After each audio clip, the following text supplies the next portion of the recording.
Bismillahirrahmanirrahim. Assalamualaikum warahmatullahi wabarakatuh. Halo anak-anak di rumah, apa kabarnya hari ini? Sudah mandi belum? Sudah siap belum? Ya, semoga kalian di rumah berada dalam keadaan sehat walafiat dan mendapat perlindungan dari Allah Subhanahu wa taala. Anak-anak yang Ibu cintai dan Ibu banggakan, pada kesempatan ini kita bertemu di sini. Kita akan belajar bahasa Indonesia di tema 1, selamatkan makhluk hidup, di mana kita akan belajar menyimpulkan informasi yang didapat dari teks laporan hasil pengamatan secara lisan dan tulisan. Sebelum kita mulai kegiatan ini, mari sama-sama berdoa dulu ya sebelum belajar. Di sini sama-sama Bismillahirrahmanirrahim. Robbi zidni ilman warzuqni fahman. Ya Allah, berilah aku ilmu dan kepandaian yang bermanfaat. Amin ya. Kita lanjutkan. Nah, tujuan dari pembelajaran ini diharapkan kalian nanti dapat menyimpulkan dan menyajikan informasi berdasarkan teks laporan hasil pengamatan atau wawancara yang didengar dan dibaca secara lisan dan tulisan. Anak-anak, pada kesempatan ini, pada bagian A, di awal pertemuan ini pada pelajaran bahasa Indonesia, nanti kita akan menyajikan informasi dalam teks laporan hasil pengamatan, dimana poinnya kita akan belajar nanti informasi yang didapat dari pengamatan dapat dibuat menjadi teks laporan. Teks laporan hasil pengamatan ini berisi waktu, tempat, hingga proses pengamatan yang dilakukan. Kalau kita mendengar dari rincian pembelajaran yang akan kita bahas kali ini, tentunya kalian mengingat tentang tugas yang diberikan oleh Ibu Ai pada pelajaran IPA. Itu kalian mendapat tugas untuk menanam tanaman biji-bijian yang ada di rumah dalam periode waktu 2 minggu. Kalian mengamati bagaimana pertumbuhan dan perkembangan tanaman itu. Selanjutnya dari hasil itu nanti kalian membuat laporan pengamatannya. Tapi sebelum membuat laporan pengamatannya, tentunya kalian harus belajar dulu bagaimana cara membuat laporan hasil pengamatan yang baik dan benar menurut bahasa Indonesia. Untuk itu mari sama-sama kita belajar, simak sampai akhir agar kalian dapat memahami ini semua sehingga kalian dapat menyajikan laporan hasil pengamatan dengan kualitas yang baik. Kita simak ya. Nah, di sini ada cara menggali informasi dalam suatu teks laporan hasil pengamatan, yaitu 1.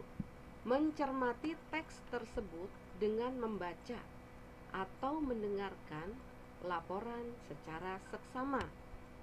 Yang kedua, mencatat setiap informasi penting yang ditemukan. Ini poin-poin pentingnya ya, yang harus kalian ingat. Lihat contoh. Di sini ada contoh teks laporan hasil pengamatan ya. Di sini ada judul laporan hasil pengamatan, kemudian lagi nama kegiatan, contohnya pengamatan makhluk hidup di sekitar.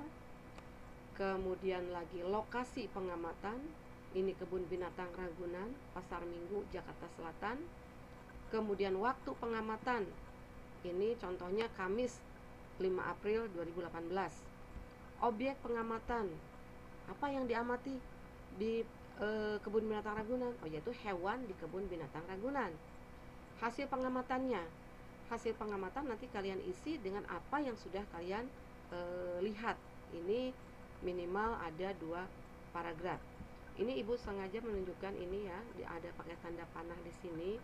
Ini adalah nama kegiatan. Tadi ya, poin-poin untuk membuat laporan pengamatan harus ada pertama judul dulu, laporan hasil pengamatan. Kemudian nama kegiatannya apa. Yang kedua ini lokasi kunjungannya di mana. Kalau misalnya di rumah ya di rumah. Kemudian ini waktunya kapan. Kalau kalian mungkin tidak berkunjung ya, karena sekarang sedang kita semuanya berada di rumah, belajar dari rumah, sehingga mungkin bukan waktu kunjungan tapi waktu pengamatan bisa diganti di sini ya. kemudian lagi ini hasil pengamatan. Nah, kita lihat lagi dalam bahasa penulisan di sini ya. Dalam menuliskan laporan hasil pengamatan, nama kegiatan, kemudian titik 2 ya, lokasi pengamatan titik 2, waktu pengamatan titik 2, objek pengamatan titik 2, hasil pengamatan titik 2. Ini titik 2 itu sebagai pembatas ya antara judulnya kegiatan dengan apa yang akan dilakukannya. Ini penulisannya harus sejajar ya. Ini penulisannya harus sejajar titiknya itu ya, supaya rapih. Kadang-kadang biasanya melihat ada titik 2-nya sesuai dengan ini ya, ada yang di sini, ada yang di sini, tidak lurus, tapi kita harus menuliskannya nanti kalian itu harus seperti ini ya, lurus titik 2-nya. Kemudian jangan lupa penggunaan huruf kapitalnya ya. Sesudah nama hari harus menggunakan koma ya. Mana yang huruf kecil seperti ini. Nah, ini kalian harus bisa menuliskan dengan cara yang baik dan benar. Kemudian langsung ke sini hasil pengamatan, kita baca dulu. Kebun binatang Ragunan adalah sebuah tempat tinggal berbagai jenis hewan yang terletak di daerah Ragunan, Pasar Minggu, Jakarta Selatan. Kebun binatang ini didirikan pada tahun 1864 dengan luas 140 hektar. Selain itu, kebun binatang merupakan habitat buatan bagi para hewan, termasuk hewan langka. Di kebun binatang Ragunan terdapat kurang lebih 295 spesies dan 440 spesimen. Jadi yang lebih khusus lagi ya. Kemudian paragraf kedua. Nah, ini paragraf ke-1 tadi menjelaskan tentang kondisi atau keadaan kebun binatang Ragunan ya. Kemudian yang kedua, kebun binatang Ragunan paragraf kedua memiliki beragam jenis spesies hewan yang dirawat di sana, seperti reptil, unggas, mamalia, dan primat. Untuk menarik pengunjung, para petugas kebun binatang bahkan membuat fasilitas khusus untuk memelihara beberapa hewan. Misalnya fasilitas dunia primat. Di sana para pengunjung dapat melihat berbagai jenis primat ya, khususnya orang hutan. Selain itu, petugas kebun binatang juga memberikan fasilitas untuk berinteraksi dengan beberapa hewan primat ya di sana, seperti memegang dan memberi makan.